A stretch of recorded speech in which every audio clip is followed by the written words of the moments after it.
தமிழ் சினிமால ரொம்ப பாப்புலரான ஆக்டரான கோட்டா சீனிவாச ராவ் உடல்நலைக் குறைவால இன்னைக்கு இறந்து போயிட்டாரு. இந்த விஷயம் ஒட்டுமொத்த திரையுலகத்தையும் அதிர்ச்சியில ஆழ்த்தியிருக்கு அப்படின்னு தான் சொல்லணும். கோட்டா சீனிவாச ராவ் தமிழ், தெலுங்கு அப்படின்னு 2 லாங்குவேஜ்லயுமே 750 படத்துக்கும் மேல நடிச்சிருக்காரு. மேலும் வயது மூப்பு காரணமா தான் இவர் இறந்து போயிட்டாரு அப்படின்னு சொல்லப்படுது. இவருக்கு இப்போ 83 வயசாகுது.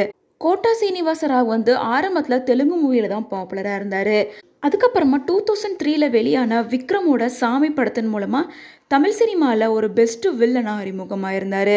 அதுக்கப்புறமா குத்து, திருப்பாச்சி, கோ அப்படின்னு பல படங்கள்ல வில்லனை நடிச்சு பாப்புலர் ஆயிட்டாரு. அதுக்கப்புறமா பத்மஸ்ரீ விருது கூட இவருக்கு கிடைச்சிருந்தது. மேலும் 1999ல இருந்து 2004 வரைக்கும் விஜயவாடா கிழக்கு தொகுதி எம்எல்ஏவாகவும் இருந்திருக்காரு. இந்த நிலையில கடந்த சில வருஷங்களாவே கோட்டா சீனிவாச ராவ் படத்துல நடிக்கிறத நிறுத்தியிருந்தாரு. குறிப்பாக 2003லேயே அவர் நடிக்கிறத நிறுத்திட்டாரு. அதுக்கப்புறமா பல இடங்கள்ல அவர் உடல் மெலிஞ்சிருக்க மாதிரியான பிக்சர்ஸ், ஃபோட்டோஸ் எல்லாமே வந்துட்டு தான் இருந்தது. இந்த நிலையில் கடந்த சில நாட்களுக்கு முன்னாடி கூட அவர் ரொம்ப உடம்பு சரியில்லாமல் இருக்காரு, உடல் மெலிஞ்சிருக்காரு அப்படின்ற வீடியோ கூட வைரல் ஆகிட்டு இருந்துச்சு. அதை தொடர்ந்து நேற்று அவரோட வீட்டில் அவர் இறந்து போயிருக்காரு. மேலும் ஹைதராபாத்தில் இருக்க அவரோட சொந்த வீட்டில் தான் அவரோட இறுதி சடங்கெல்லாம் நடந்துட்டு இருக்கு.